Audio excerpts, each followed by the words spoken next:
The New South Wales Education Standards Authority are redesigning how consent is taught in schools as part of a once-in-a-generation curriculum review.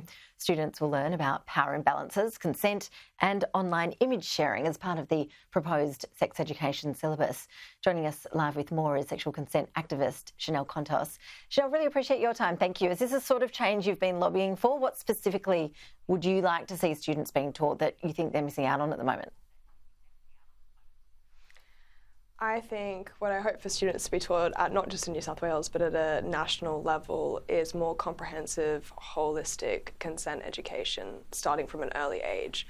So when I say holistic, I mean talking about these things such as power imbalances, talking about how age and money and gender can create imbalances in the way that these sort of conversations are negotiated.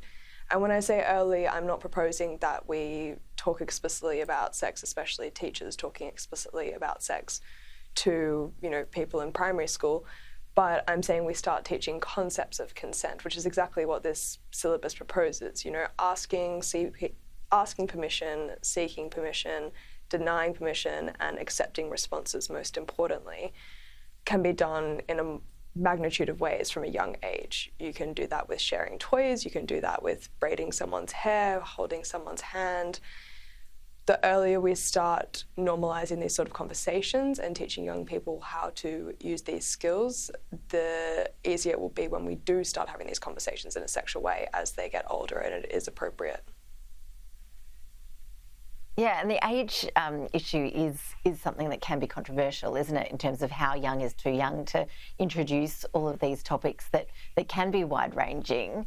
What do you say to critics who say, well, these are just little children we're talking about, they've got their whole lives to grapple with adult themes, let them be kids, let them be innocent for as long as possible? I mean, I wish we could just let kids be kids and that I wish these things were not relevant to them. But the rates of child sexual abuse in our community mean that it is very important to teach young people how to seek help, how to give consent, to deny consent, understand what behaviours are inappropriate from a young age in an appropriate way. I also think we need to have the confronting conversation that currently the vast majority of sex education for young people in Australia is pornography, which more often than not is violent and degrading towards women and is very much a pillar that upholds this culture of sexual assault or non-consent. So whilst I wish that children could, be free of all of that content for as long as possible, that's not the reality. Therefore, we need to equip them with the skills to know that they need to seek help from responsible adults when they are in danger or when something does go wrong, or so that we can counteract that very dictating force that they're consuming so often. Yeah, and that's a good point about pornography because we've seen study after study suggesting that children are coming across pornography at much earlier ages. And I guess that's where a generation shift comes in too.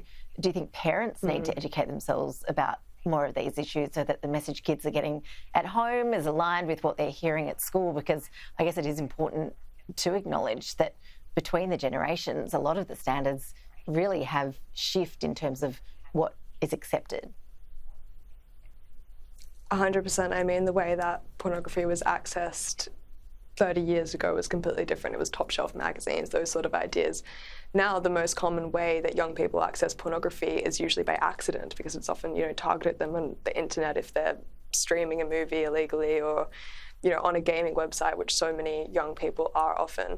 And if we don't have these open conversations at home, they'll create an area of shame around it, meaning that, again, the child is unable to seek help for the content that they may have accidentally consumed. And it also means that, they may be curious and go and seek more of it. But yeah, the average age that students access pornography in Australia these days is as young as 12 years old. So these conversations need to be happening before that occurs. And it is so important that, the curriculum is incredible and I'm a large advocate for consent education in the school system because of the importance of standardising the way that this is taught to ensure that not just one person is learning it, but all of their peers are learning it, and that means it's contributing to a culture among a new generation. However, it is definitely parents' responsibility to ensure that they are educating themselves, stepping up, learning what's going on with, trends in technology, image-based abuse is an exponentially growing issue amongst young people, and the shame and the misinformation around it means that we're leaving them very vulnerable. Chanel Contos, really appreciate you joining us to explain how some of those changes might be useful for children in New South Wales. And as you say, there's a way to go in terms of other states and territories adopting the same sort of thing. Appreciate your time. Thanks so much. Thank you so much.